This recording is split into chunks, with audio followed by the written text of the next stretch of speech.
KaraokeBooks. Treasure Island. Written by Robert Louis Stevenson. Audiobook. Chapter 19. Narrative resumed by Jim Hawkins. The garrison in the stockade. As soon as Ben Gunn saw the colors, he came to a halt, stopped me by the arm, and sat down. "Now," said he, "there's your friends, sure enough." "Far more likely it's the mutineers," I answered. "That," he cried. "Why, in a place like this, where nobody puts in but gentlemen of fortune, silver would fly the Jolly Roger, you don't make no doubt of that. No, that's your friends. There's been blows too, and I reckon your friends has had the best of it. And here they are ashore in the old stockade, as was made years and years ago by Flint. Ah, he was the man to have a headpiece, was Flint. Barring rum, his match were never seen. He were afraid of none, not he, ony silver was that genteel." "Well," said I, "that may be so, and so be it. All the more reason that I should hurry on and join my friends." "Nay, mate," returned Ben, "not you. You're a good boy, or I'm mistook, but you're ony a boy, all told. Now, Ben Gunn is fly. Rum wouldn't bring me there, where you're going, not rum wouldn't, till I see you're born gentleman and gets it on his word of honor. And you won't forget my words. A precious sight, that's what you'll say, a precious sight more confidence, and then nips him." And he pinched me the third time with the same air of cleverness. "And when Ben Gunn is wanted, you know where to find him, Jim. Just where you found him today. And him that comes is to have a white thing in his hand, and he's to come alone. Oh. And you'll say this, Ben Gunn, says you, has reasons of his own." "Well," said I believe I understand. You have something to propose, and you wish to see the squire or the doctor, and you're to be found where I found you. Is that all? And when? Says you," he added. "Why, from about noon observation to about 6 bells. "Good," said I, "and now may I go? You won't forget?" he inquired anxiously. "Precious sight, and reasons of his own, says you. Reasons of his own. That's the mainstay, as between man and man. Well, then, still holding me, I reckon you can go, Jim. And, Jim, if you was to see silver, you wouldn't go for to sell Ben Gunn? Wild horses wouldn't draw it from you? No, says you. And if them pirates camp ashore, Jim, what would you say but there'd be widders in the morning?" Here he was interrupted by a loud report, and a cannonball came tearing through the trees and pitched in the sand not 100 yards from where we two were talking. The next moment each of us had taken to his heels in a different direction. For a good hour to come frequent reports shook the island, and balls kept crashing through the woods.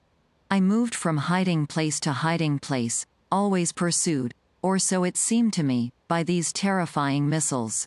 But towards the end of the bombardment, though still I durst not venture in the direction of the stockade, where the balls fell oftenest, I had begun, in a manner, to pluck up my heart again, and after a long detour to the east, crept down among the shoreside trees. The sun had just set, the sea breeze was rustling and tumbling in the woods and ruffling the gray surface of the anchorage. The tide, too, was far out, and great tracts of sand lay uncovered. The air, after the heat of the day, chilled me through my jacket. The Hispaniola still lay where she had anchored, but, sure enough, there was the Jolly Roger, the black flag of piracy, flying from her peak. Even as I looked, there came another red flash and another report that sent the echoes clattering, and one more round shot whistled through the air. It was the last of the cannonade. I lay for some time watching the bustle which succeeded the attack. Men were demolishing something with axes on the beach near the stockade. The poor jolly boat, I afterwards discovered. Away, near the mouth of the river, a great fire was glowing among the trees, and between that point and the ship one of the gigs kept coming and going.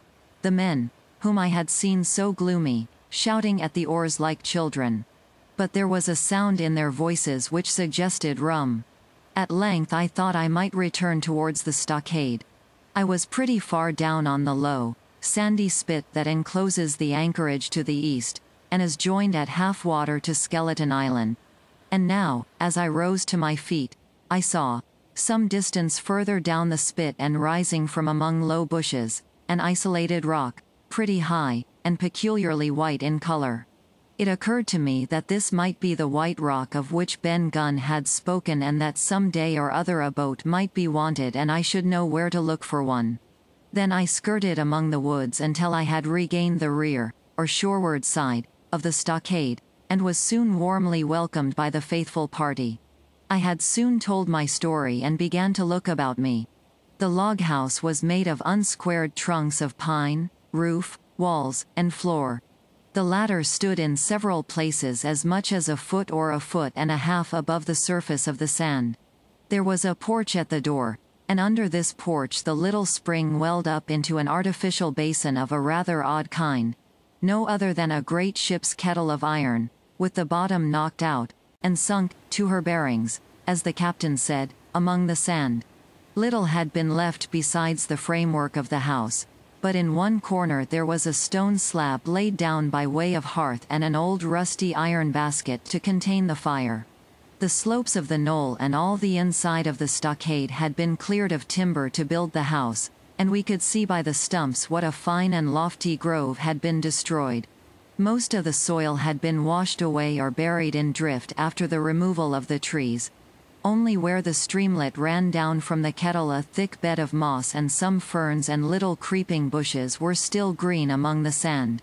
Very close around the stockade, too close for defense, they said, the wood still flourished high and dense, all of fir on the land side, but towards the sea with a large admixture of live oaks. The cold evening breeze, of which I have spoken, whistled through every chink of the rude building and sprinkled the floor with a continual rain of fine sand. There was sand in our eyes, sand in our teeth, sand in our suppers, sand dancing in the spring at the bottom of the kettle, for all the world like porridge beginning to boil. Our chimney was a square hole in the roof. It was but a little part of the smoke that found its way out, and the rest eddied about the house and kept us coughing and piping the eye. Add to this that Gray, the new man, had his face tied up in a bandage for a cut he had got in breaking away from the mutineers, and that poor old Tom Redruth, still unburied, lay along the wall, stiff and stark, under the Union Jack. If we had been allowed to sit idle, we should all have fallen in the blues, but Captain Smollett was never the man for that. All hands were called up before him, and he divided us into watches. The doctor, and Gray, and I, for one, the squire, Hunter, and Joyce, upon the other.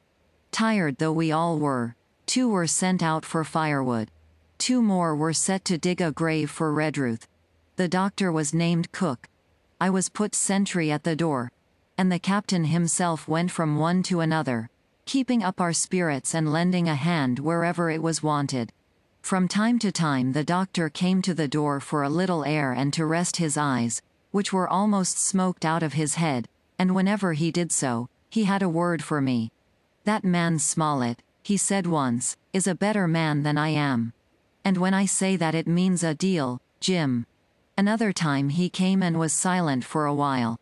Then he put his head on one side, and looked at me. "Is this Ben Gunn a man?" he asked. "I do not know, sir," said I. "I am not very sure whether he's sane." "If there's any doubt about the matter, he is," returned the doctor. "A man who has been 3 years biting his nails on a desert island, Jim, can't expect to appear as sane as you or me. It doesn't lie in human nature." "Was it cheese you said he had a fancy for?" "Yes, sir, cheese," I answered. "Well, Jim," says he, "just see the good that comes of being dainty in your food. You've seen my snuff box, haven't you? And you never saw me take snuff. The reason being that in my snuff box I carry a piece of Parmesan cheese, a cheese made in Italy, very nutritious. Well, that's for Ben Gunn." Before supper was eaten we buried old Tom in the sand, and stood round him for a while bare-headed in the breeze. A good deal of firewood had been got in, but not enough for the captain's fancy, and he shook his head over it, and told us we must get back to this tomorrow rather livelier. Then, when we had eaten our pork and each had a good stiff glass of brandy grog, the three chiefs got together in a corner to discuss our prospects. It appears they were at their wits' end what to do, the stores being so low that we must have been starved into surrender long before help came. But our best hope, it was decided, was to kill off the buccaneers until they either hauled down their flag or ran away with the Hispaniola.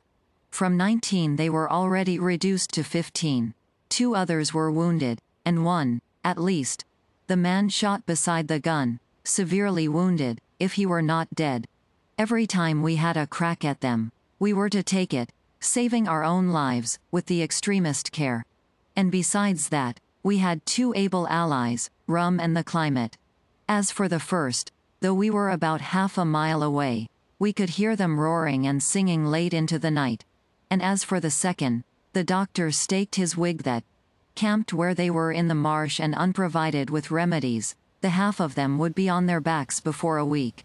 So, he added, if we are not all shot down first they'll be glad to be packing in the schooner.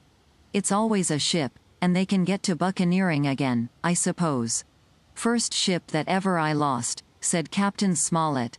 I was dead tired, as you may fancy, and when I got to sleep, which was not till after a great deal of tossing, I slept like a log of wood. The rest had long been up, and had already breakfasted and increased the pile of firewood by about half as much again, when I was wakened by a bustle and the sound of voices. Flag of truce, I heard someone say, and then, immediately after, with a cry of surprise, Silver himself. And, at that, up I jumped, and, rubbing my eyes, ran to a loophole in the wall. KaraokeBooks.